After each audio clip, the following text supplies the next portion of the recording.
All right, I am me 2024 here with the longest reigning Miss Drag South Africa, the one and only Miz Cambell. Hello, John. How are you doing?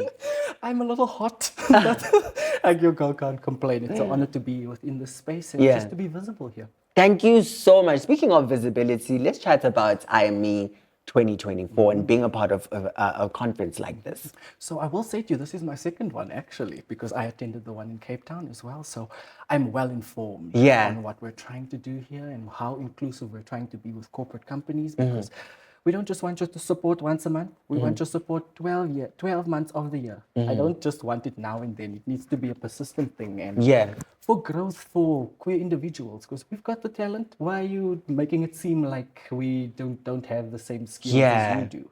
Because in today's day and age, I would say that people who came from the 90s generation are just craving the need to want to evolve as human beings. Because that's my biggest thing. I want to make sure Miz Cambell is constantly evolving. And it's just an honor to be here in this space. Now, you're saying this is your second time attending the festival, the conference.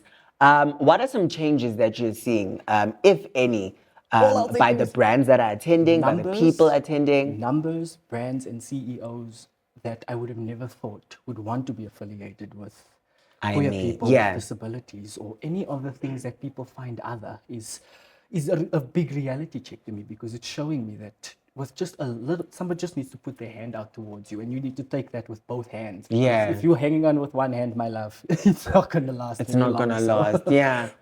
On that note, we're seeing a lot of, differently abled people being put to the side, queer people being put to the side because they just don't think that we're able to provide the skills that they need.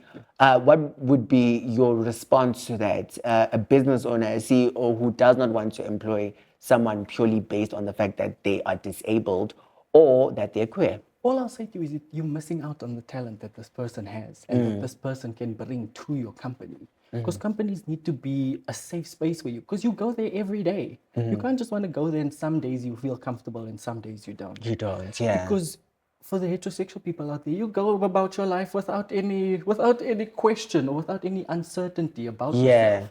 For us, it is a completely different thing. We are questioning everything because you are questioning our existence, which I don't find very appealing. So even in my everyday life, I don't stand for homophobia, not even in my personal circle or around my personal space, because I don't have the time for that. People have evolved much long before even wanting to push this narrative towards me. So that's what the narrative is. I'm not disputing your narrative. Just validate my existence. And there's absolutely nothing wrong with absolutely nothing. On that note, let's talk about some of the challenges that you have faced as a queer individual in South Africa, especially in the workforce. Are there any challenges that you face? So I will say to you, I'm self-employed. I'm a designer by trade, and I do drag full-time. So this is my full-time scenario and in life right now. So I will say it's been eye-opening to being able to change people's perceptions on everyday life, and I love going into different rooms and changing the dynamic in the room just because my existence is in the room, and because people are one tangible thing. So if you give them a visual representation of what somebody's inner desires are and what somebody's inner talent in art looks like, that's how I feel about presenting myself forward, because it's my honest, authentic introduction on meeting me without even me saying anything to you. So I love the fact that even in this particular space, I have CEOs of major companies who just are just enthralled and curious, because all we need to do is ease people's curiosity, because that's what they're doing to queer people now, making it seem like we haven't been on this planet forever. As long as they have been. This sort of thing has been in history even. So if you're educated enough, babes, you should be able to watch your tongue and how you speak to people. And I always say, for me, curiosity then also begins. If you're curious enough to ask questions, then that's when the conversation will begin to happen. And if you have somebody guiding you and giving you the intel to actually arm yourself to take on everyday life and to take on people who are trying to diminish your existence. So. On that note, you are the longest reigning Miss Drag South Africa. It's still such a mind-blowing thing to hear. How does that even happen?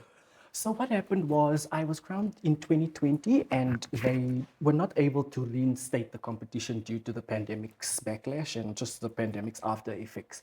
So I just offered my services because I thought, why not? There isn't a drag pageant as big as Miss Drag South Africa because it's a national pageant and it's based in Stellenbosch. So my thoughts was, let's go hijack this crown and bring it back to my own province. And that's exactly what I did. Yeah. Because there isn't a drag form in terms of pageantry here in Johannesburg. So I just thought this would be my way to get people's support with me announcing Miss Drag Johannesburg for 2025. So that is that will be my final project as Miss Drag South Africa before the title hands over. So That's I'm super excited. amazing. Longest reigning Miss Drag South Africa. Thank you so much for taking the time to come Period, through baby. and chat to me.